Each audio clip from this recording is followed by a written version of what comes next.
Bom dia, turma, tudo bem? Vamos para o fechamento da nossa apostila, as últimas explicações, os últimos elementos do conto que vocês vão desenvolver ao longo dos anos, não é só no sexto ano que você estuda isso. Mas é um pontapé inicial, é um início de discussão. Provavelmente vocês tenham discutido muito, tenham estudado muito as narrativas em outras séries, mas agora nós vamos começar a desenvolver pensando já na literatura, que é uma outra disciplina que vocês conhecerão, passarão a conhecer, trabalharão muito com ela até lá o ensino médio, quem sabe na faculdade, ok? Bom, a última parte são os elementos da narrativa. No último vídeo eu falei rapidamente sobre eles. Hoje nós vamos detalhar e explicar as atividades. Vamos estudar os 5 elementos da narrativa. São os elementos essenciais da narrativa. É importante conhecermos todos eles. Se você já respondeu as questões, é importante que você assista ao vídeo e aprenda com detalhes sobre cada um deles. O primeiro desses elementos é o narrador. Narrador é aquele que conta uma história. Eu disse na outra aula que nós não podemos confundir o narrador com o autor. O autor é quem escreve a história, ou quem inventa uma história, caso ela seja oral. E o narrador é aquele que o autor cria, como se fosse uma personagem, para contar a história. Só que não necessariamente esse narrador vai ser personagem da história. É só uma voz que aparece ali no texto e que vai relatando os fatos, que vai contando a história. Esse narrador pode ser de 3 tipos. Primeiro pontinho, uma das personagens da história. É o narrador em primeira pessoa.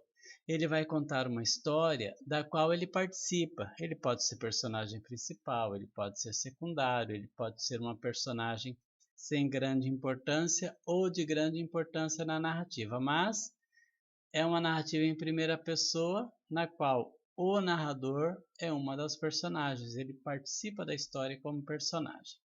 O segundo tipo de narrador é aquele que só observa o que acontece e conta. Então ele só está ali observando, ele não é um participante da história.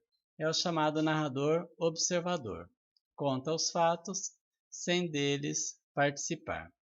O último tipo de narrador, aquele que além de contar o que acontece, dá opinião, faz comentários, se intromete na história.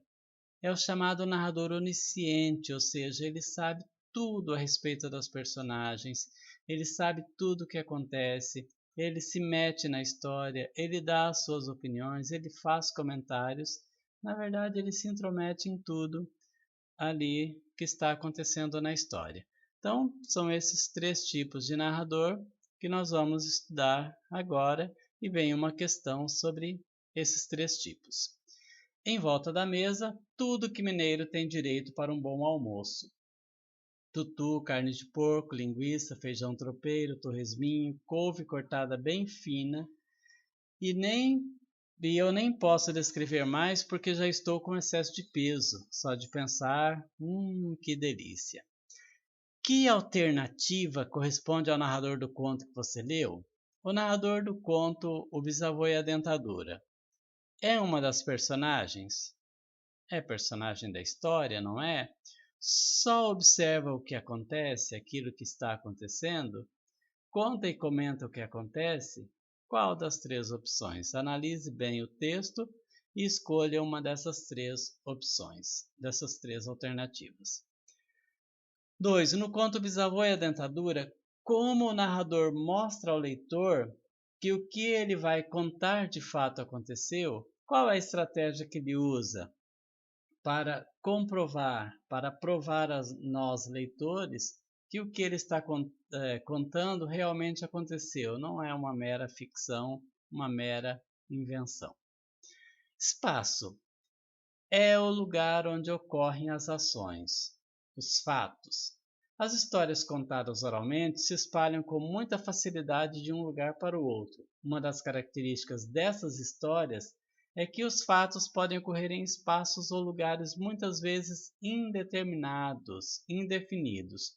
Muitas vezes você lê uma história ou ouve uma história que não tem um espaço bem definido. Mas o espaço é o onde, em que lugar acontece a história. Às vezes ele é indeterminado, ele é indefinido, não dá para saber exatamente onde aconteceu. E muitas vezes o autor dá pistas desse espaço onde aconteceu, onde os fatos narrados ocorrem. Nesse conto, porém, o narrador localiza os fatos da história em um espaço bem delineado, bem definido. Nessa história existe o espaço, ele conta, ele fala onde acontece. Então o que nós vamos fazer é localizar no texto onde ocorrem esses fatos. Essa história acontece em que lugar? Personagens. Personagens são elementos que dão vida à história, fazendo com que ela aconteça. Se não houver personagens, não tem conto para se produzir ou para narrar. Muitas vezes, tanto nas narrativas orais como nas escritas, as personagens não são nomeadas, mas sim identificadas por diferentes características, como as relações de parentescos, por exemplo. Se você não quer falar o nome da tia, você só fala a tia de fulano de tal, ou sua tia. Ponto. Ela vai ser personagem se ela participar da história. Então, personagens são todas aquelas pessoas, são todos aqueles animais ou aquelas coisas, não precisa só ser pessoa para ser personagem de uma história. Analisem os nossos desenhos animados, que tem uma série de personagens que não são pessoas, que são animais, que são objetos e por aí afora, elementos da natureza. Então, todos aqueles que participam da história, independente de serem seres humanos ou não, são personagens, mas só quem participa. Se você citar a vovó, mas ela não aparece, não interage na história, ela não é personagem, ela só é citada. Todos que participarem da história, que agirem na história, são personagens. Primeira questão. Escreva quais são, além do bisavô Arquimedes, as personagens desse conto. Está bem detalhado lá. Quais são os personagens do conto Bisavô e a Dentadura? 2. Releia alguns dos nomes de personagens que aparecem nesse conto. Mariquinha, Maroquinha, Toninho, Tia Santinha. Que tipo de relação entre as pessoas nos revelam esses nomes terminados com as formas inho ou inha? Essa forma no diminutivo. Que tipo de relação a gente pode perceber entre as pessoas? Quando você chama alguém pelo diminutivo, uma pessoa, Mariazinha, tal, qual tipo de relação você estabelece com essa pessoa? Né? Basta responder aqui, não está no texto, obviamente, mas está no nosso dia a dia. Tempo. O tempo em que se desenvolve a história pode ser determinado por marcadores que indicam dia, ano, horas ou períodos do dia. Quando não há esses marcadores, o tempo é indeterminado. Então, o tempo é determinado por certos marcadores. Na noite de ontem, quando você coloca horas, dias, meses, anos, deixa isso bem determinado, é o chamado tempo da narrativa. Se não dá para saber exatamente quando aconteceu, o tempo é indeterminado. Aconteceu em um determinado tempo, mas eu não consigo identificar porque o autor não quis identificar esse tempo. Algumas histórias contadas oralmente passam de boca a boca e não têm a preocupação com a localização dos fatos em determinado tempo. Quer dizer, eles não têm essa preocupação de dizer quando aconteceu. Copie expressões do texto que indicam que o tempo em que os fatos acontecem é indeterminado. Então aqui já está falando que o tempo é indeterminado. Não dá para saber quando esses fatos aconteceram de verdade. Então, o que no texto indica que o tempo na narrativa O Bisavô e a Dentadura é indeterminado? Está bem claro no texto isso. Enredo, ação. O enredo é construído pelas ações da narrativa. O enredo é como se fosse um resumo da história. Os fatos se desenrolam formando a trama da história. Então, trama é tudo aquilo que acontece. Complete o quadro e, de acordo com os parágrafos apontados, preencha-o com as principais ações em torno das quais se desenrola o enredo.